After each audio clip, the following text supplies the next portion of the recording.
Seated inside the E.MAS 7, I think this is one of the most... I'm not getting looks that I was expecting from Proton's first EV. Once the high Proton picks up the wrong command, yeah, this is going to be quite dangerous. But I can't help you with it right now. This is it, Proton's first EV, the E.MAS 7, a significant milestone for our national car maker. So in today's video, I'm going to help you decide whether it's this, your next perfect EV. Glitter in his eyes, but he's crying. Lost inside the heartache and denying. Candy colored dreams that he had. Falling with the boy, tears so sad. Hello everybody, this is Adrian for WapCar.my and I'm all about the details. The E.MAS 7 is available in two variants, prices starting from 109,000 ringgit to this 123,000 ringgit for the range-topping premium variant. To me, I think that the exterior looks is actually quite subdued. I've been driving this around town for about a week now and I'm not getting looks that I was expecting from Proton's first EV.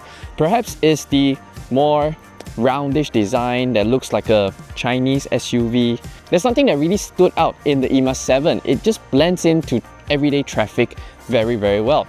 And to some people, they might quite like it. But as an EV, to those looking for a bit of novelty, I think that the E.MAS 7 is a good looking car, but it's not one that's going to turn heads. Dimensions wise, the E.MAS 7 is larger than the X70 in all accounts. However, boot space, it's actually still smaller than the X70, offering 461 litres with an additional 51 litres underneath the false boot floor. Even added up together, it's still slightly smaller compared to the X70. And one thing that I'm quite peculiar is that it lacks a tonneau cover for the rear boot to keep your items from prying eyes. However, there are two teh tarik hooks that supports up to 3 kilograms on either sides. You can see that the E.MAS 7 has flush door handles on the side, and with the keys in your pocket, once you approach the car, it automatically pops up. Now, this I think is a fantastic feature because on a lot of other cars, like a Tesla, they do not pop up automatically, so it just makes it a little bit difficult to tell whether the car's unlocked and your passengers to open up the car. In the E.MAS 7, how convenient is that?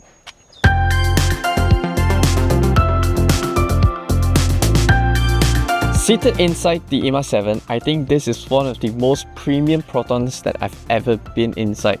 There's just a lot of soft touch materials in here and everything, just fit and finish is just so beautiful. The large center screen right here is fluid, intuitive, and it just houses all the functions inside the E.MAS 7. Yeah, for example, your climate controls, your sunroof, your lighting, everything has to be done via the center screen right here. There are some physical buttons for quick shortcuts for your climate control, automatic, on and off, heated, as well as the air recirculation. Over the center here, you might think that it's a gear lever on first try, but no, it actually is the volume media button which scrolls the volume, and once you tap it once, it goes into the fan speed control. Yeah, so I think this is quite convenient. With this big screen, it actually is quite a learning curve for a lot of people. First things first, I had to spend about like 10-15 minutes just to understand where all the functions are because there's just so many within all the submenus. The center here, you can see that the car functions. This one controls the main vehicle controls. For example, your lighting, your seats, your head-up display, driver setup, your drive mode, energy recovery settings, as well as your driver assistance, and all of that are all here. However, I find it quite peculiar is that, or maybe a suggestion to Proton to do in the next OTA update, is that to remember the last settings that you have done to the car. For example, let's say you leave the car in eco mode, the last trip. Once you get into the car, it just defaults into comfort mode. And let's say you turn off all the lane keep assist, your intelligent reminder on the speed recognition. Yeah, you just reset and defaults back to everything on settings. So it makes it, before start of every trip, I would have to spend about 30 seconds just pressing, turning it off and have everything set up the way that I like it. Right next to that is your home page, sort of. It houses all the main menus of your apps. Then right here, there's an app store which you can download the built-in apps and all of that. There's this Candy Blast game which you can play. Yeah, quite fun. But the prerequisite is that you need to have this car in park. The built-in navigation maps in here has went through some localization thanks to efforts from ProNet, Proton's new energy subsidiary that houses all the EVs as well as future hybrid models.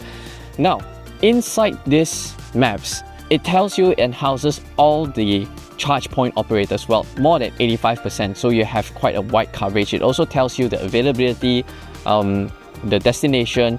Yeah, see, this charger, there's only 3 available left, and tells you how much price per kilowatt or whatever charges that this charge point operator does. But I think that this maps is still not very intuitive to use in Malaysia, because what I've noticed is that the estimated time in here is just highly inaccurate. It tells you I have 10 minutes to go, takes me about 20 minutes or 15 minutes, even without traffic. Oh yeah, speaking of traffic, this maps in here actually has the traffic information, real-time traffic information in Malaysia, so I kind of don't understand where the calculations went wrong.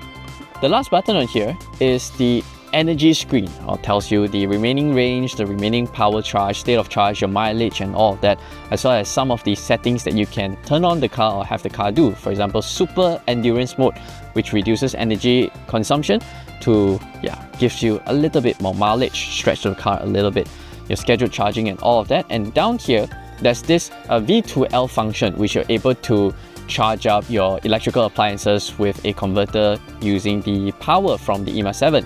And one thing I noticed here, there's a vehicle to vehicle, so in terms of emergency, you can actually help to charge another EV.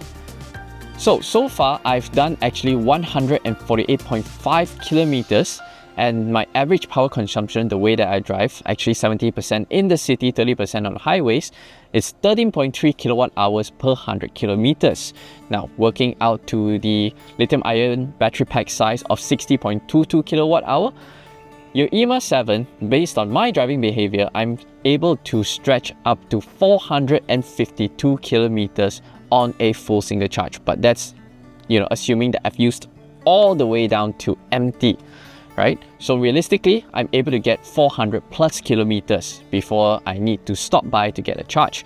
And the WLTP rated range in this E.MAS 7 Premium is 410 kilometers. So I think that their onboard trip computer as well as their claim range is pretty accurate. Now, within the line of the driver's side, you have a head-up display, full color, that shows you all the driving information, especially when you've turned on your ADAS, your lane keep assist, your ACC. Everything is all shown on the head-up display. Now, over here, there's a center digital instrument cluster that houses your driving information, your car's current status, but I think that it's very minimalistic. One thing that I find quite peculiar is that there's a permanent miles per hour display on the speedometer that's no way to go away. I've been trying to say, I don't need to see MPH because we use kilometers per hour in Malaysia. So yeah, and there's only 4 menus which you can cycle through: your media, power consumption, your current trip information, as well as the tire pressure monitoring system. The steering is in actually quite a odd shape. It's not oval, it's not round, it's just kind of flat top and flat bottom, which I think, it's quite a novelty. On the buttons here, actually, if it's your first time, it might be quite complex because there's no indication of what do the buttons do. Let me explain. On the right hand side, this is where all your multimedia information controls are. You're able to adjust the volume, switch between tracks, your voice command, and this button right here just cycles through the center screen menu.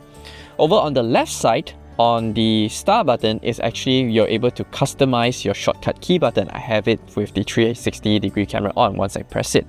There's an X button. What does it do?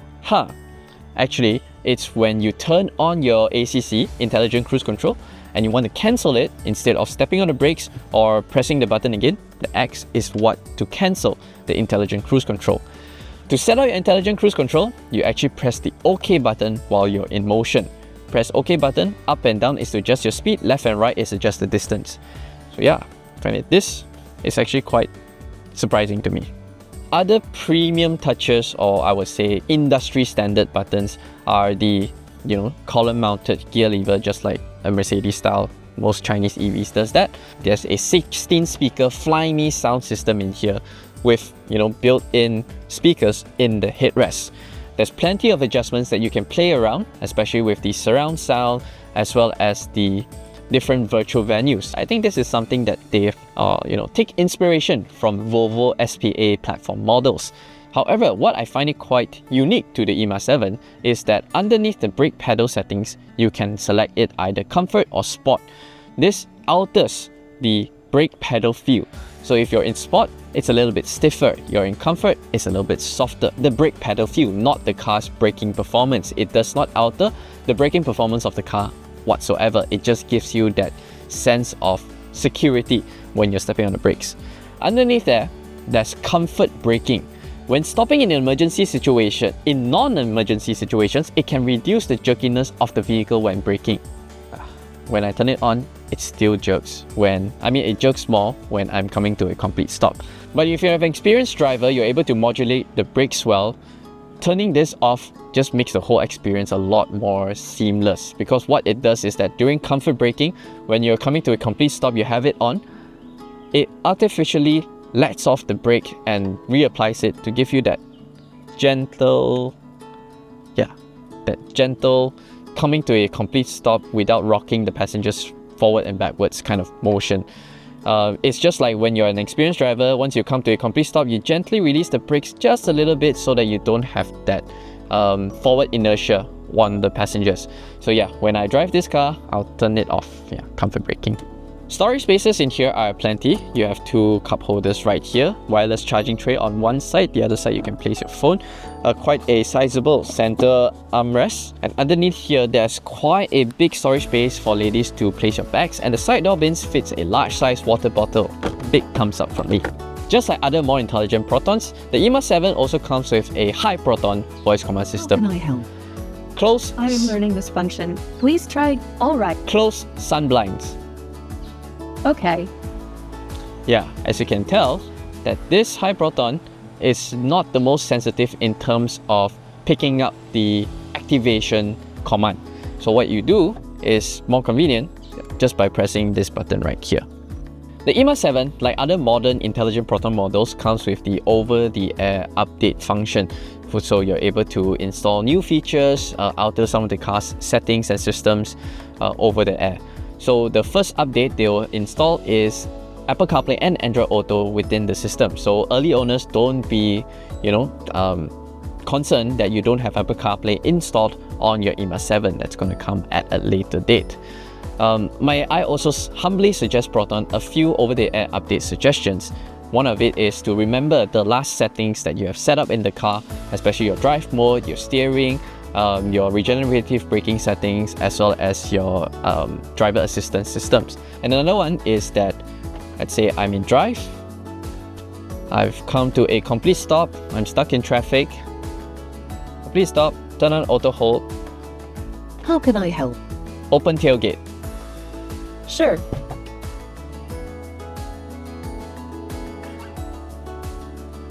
I think this is an oversight on Proton or the developers' part, because you're not supposed to be able to open the tailgate when the car is in drive.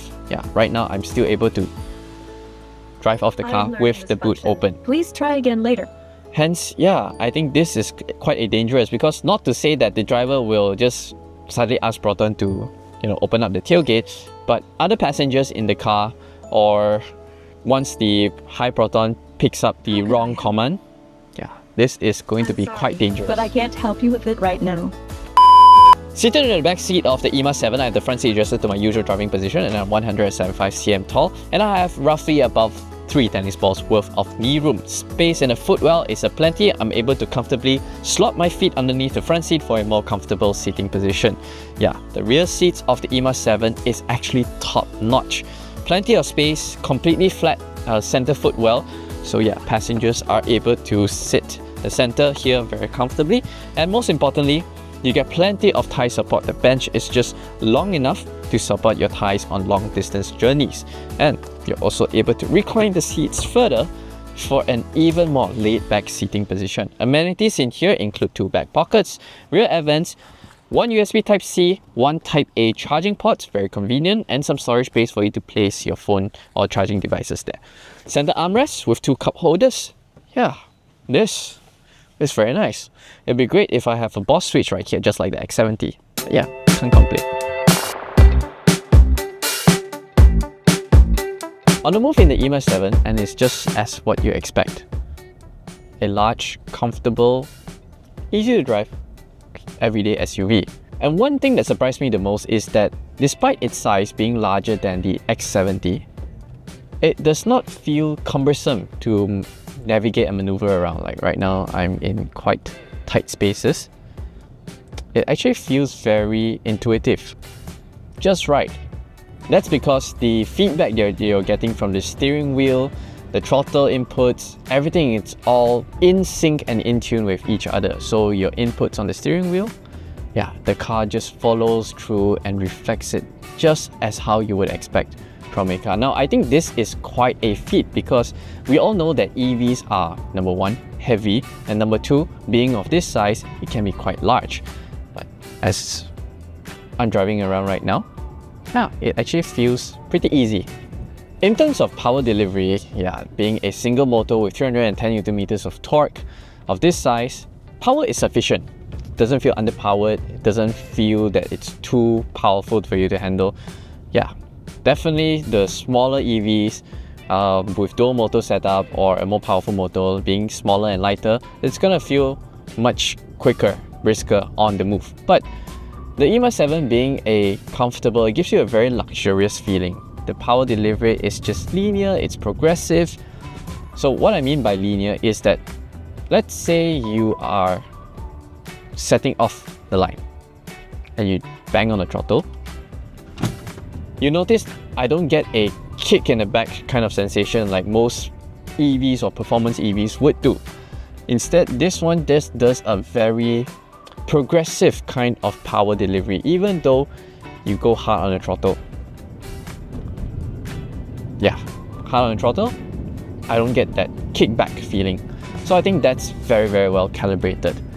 And even with the regenerative braking being in its most intense setting, the moment you lift off the throttle pedal, you don't get that immediate retardation. Instead, it's a gradual kind of pullback. It's a gradual kind of energy recuperation.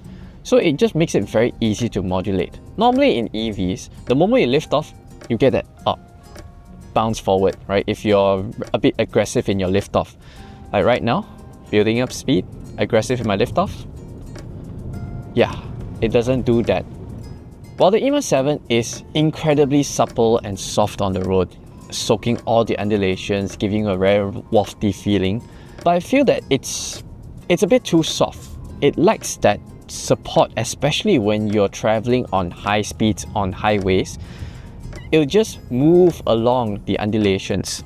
It's not imbalanced, it's not that it's uncomfortable, it's not that it feels like it's going to topple over.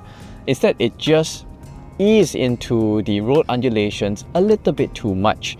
Now, why I say this, because Proton has always been an expert in terms of ride and handling.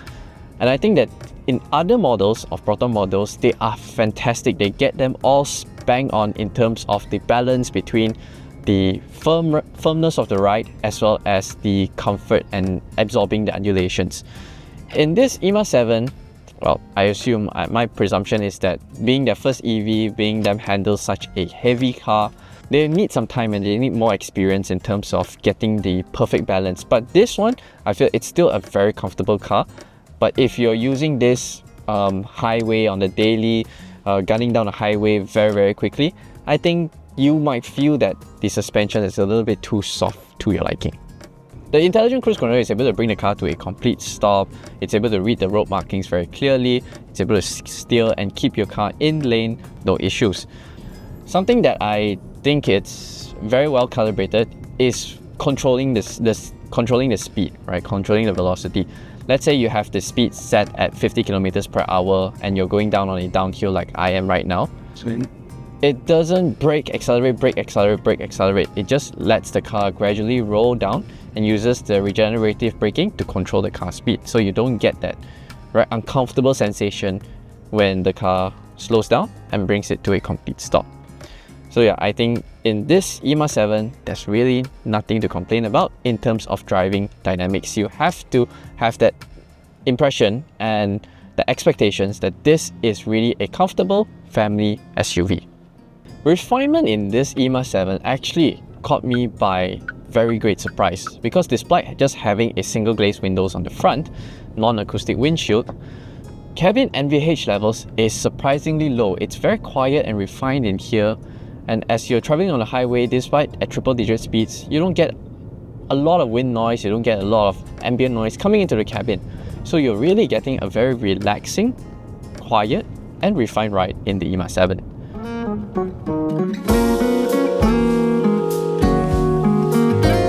The E.MAS 7 Proton's attempt at their first EV, I think it's great effort, a superb, solid one. I know people on the internet has been saying that this is not a Proton, this is more of a rebadged Geely. Yeah, no, I think you're discounting the fact that Proton has invested in so much R&D and localization into the E.MAS 7. Otherwise, you won't have a center screen that tells you, reads Malaysia's map, as well as all the charge point operators. The ride quality won't be as this solid. And yeah, you just don't get that sort of support and Proton goodness that you have if it's just were a pure rebadge effort, right? The E.MAS 7, I think it's fantastic for those who are looking for their next first EV. Great space, great technology, great ride quality, as well as good charging capabilities in the E.MAS 7. However, if you're used and accustomed to other EVs that are a little bit more mature, more sophisticated, I think this E.MAS 7, you might find that it's a little bit lacking as being a full-fledged EV that gives you that complete or very EV experience. For example, how you operate the intelligent cruise control, the lack of one pedal driving. So yeah, if you're more accustomed to a full-fledged EV platform, yeah, you'll probably find that the E.MAS 7 is a tad bit disappointing. So let me know in the comment section below what you think of the Proton E.MAS 7. As always, thanks for watching. My name is Adrian, and I'll see you guys in the next one.